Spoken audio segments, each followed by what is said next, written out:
Our next rising star is Pinthouse, based out of Texas. They are the nation's largest brew pub. They operate 4 locations in the Lone Star State, and they are also getting into distribution, something they've added since COVID-19. Here to talk all about it is co founder Joe Mohrfeld. Welcome, Joe. Hey, great to be here.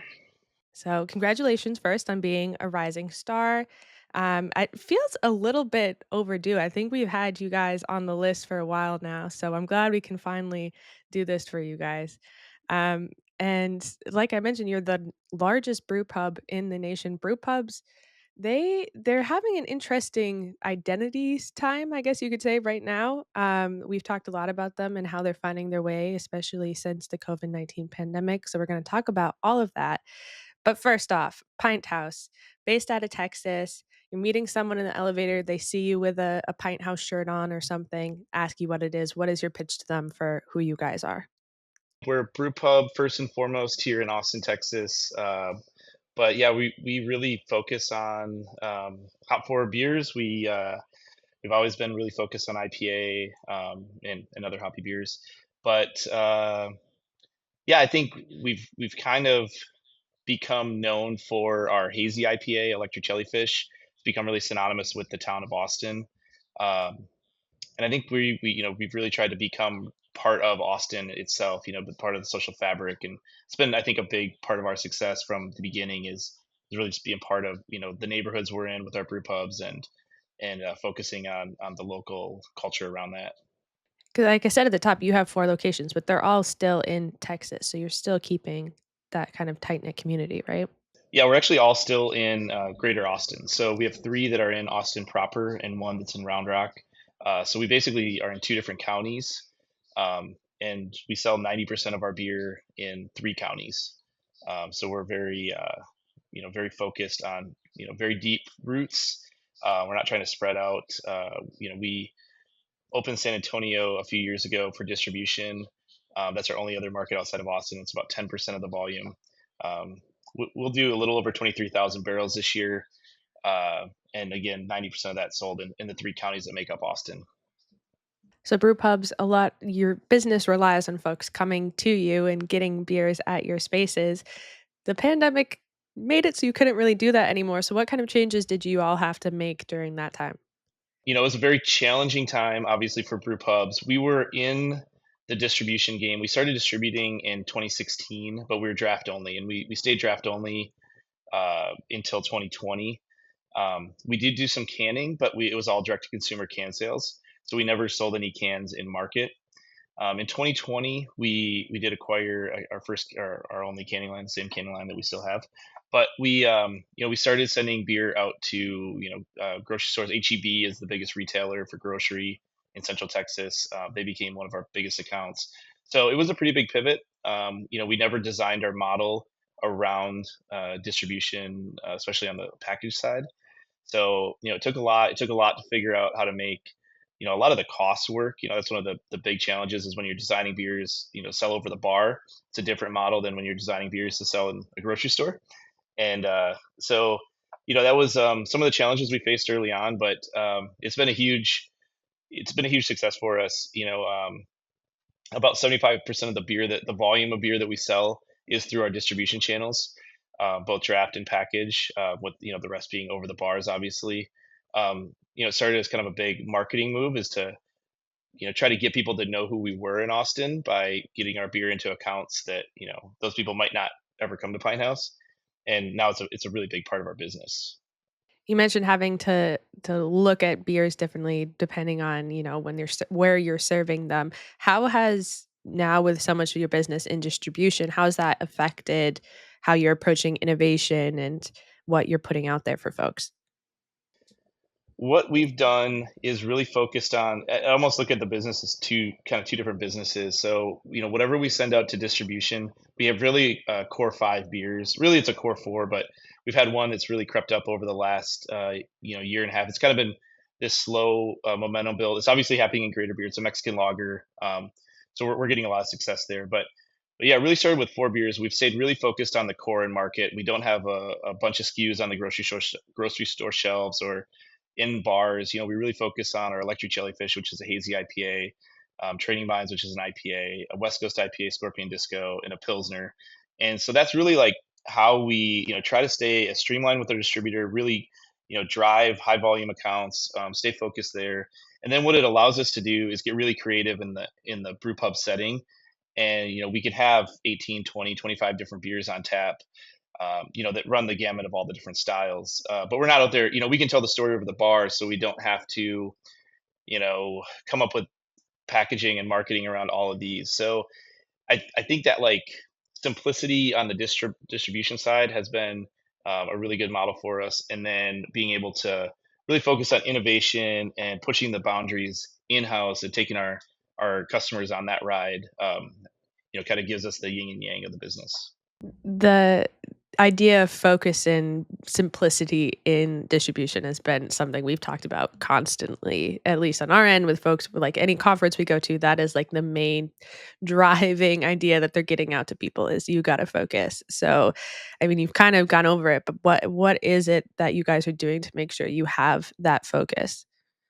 What we've continued to do again is really focus on those core beers, and we spend a lot of time constantly working on those beers to make them better, to look at the costs on them. If we can find a little bit here and there on the costs and improve the quality. And so we're doing a lot of innovation on those beers constantly, and it's not like in the traditional innovation where we're coming up with new styles or new brands.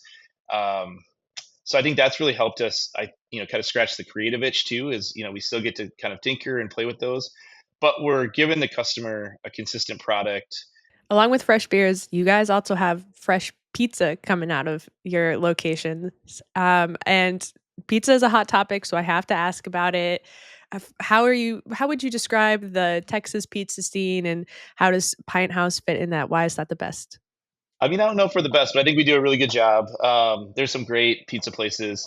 I think much like a lot of Austin when we opened, the beer scene was uh, a lot smaller. I moved down here from Colorado. At Odell Brewing Company for 4 years prior, and it was a very mature scene. The Austin beer scene was not there, so we were able to drive it forward. The pizza scene had a lot of the similarities. Austin, even though it's a big city, it was still kind of a college town.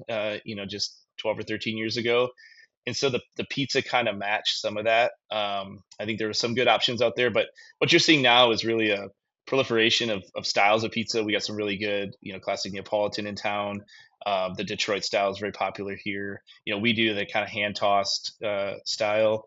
Um, so it's hard to describe it in one way. I think the way that Austin just as a community is, it's people are very creative eaters and drinkers. They want to experience new flavors. They want to experience new styles of things. And I think the pizza kind of mirrors that. I think we just have an abundance of styles that people can, try out. With things like having these food elements, it makes brew pubs a little bit more complicated to operate, and something that Bart Watson from the Brewers Association has brought up before is possibly one of the reasons why brew pubs have been a little bit slower to gain back a lot of the momentum that they had before compared to tap rooms and other things. Do you have any theories about why brew pubs are having some difficulties right now? Yeah, I mean it's definitely a challenge. Like we're experiencing it just like everybody else. I think one of the strengths in our models is we have the distribution side to kind of help pull along the restaurant side. When we're a little softer and vice versa. Um, I think the big challenge is it's the same thing every restaurant's facing. It's labor and it's cost of goods on the ingredient side. We're a pizza place first and foremost on the food side, and cheese is 70% higher than it was a year ago. So some of our input costs are just tough, and you can't just pass everything along to the consumer. You got to figure out how to be better on your end and find out how to kind of absorb that. So yeah, I think we're dealing with a lot of same challenges that a lot of the restaurant industry is. There's consumer spending fatigue. There's challenges with the cost of labor and cost of goods, and we're just trying to negotiate that with that and try to run as efficiently as possible. And again, I think in the model that we have, we're able to kind of absorb some of that with the amount of distribution that we've been able to gain. Going back to the beers a little bit, one of, the series, I guess you could call them, that you all have that I love keeping tabs on is this Cold Classics series. So you're celebrating kind of old world styles of beers. The most recent one, the Nickel beer, which is like a just like an American lager inspired beer, right? 4.9% ABV. A lot of folks are getting into that space right now. Why do you wanna participate in that, and what really goes into having, a worthy participant in that pretty crowded marketplace right now? Yeah, we've had a lot of fun with the Cold Classic series. It really started because it goes back to, we as brewers, we like lager a lot. We like those beers. That's what we drink. It takes a lot of those beers to produce IPA and barrel aged stout and some of the other stuff. So part of it was kind of the passion project of we love these styles. We think they're really fun to brew.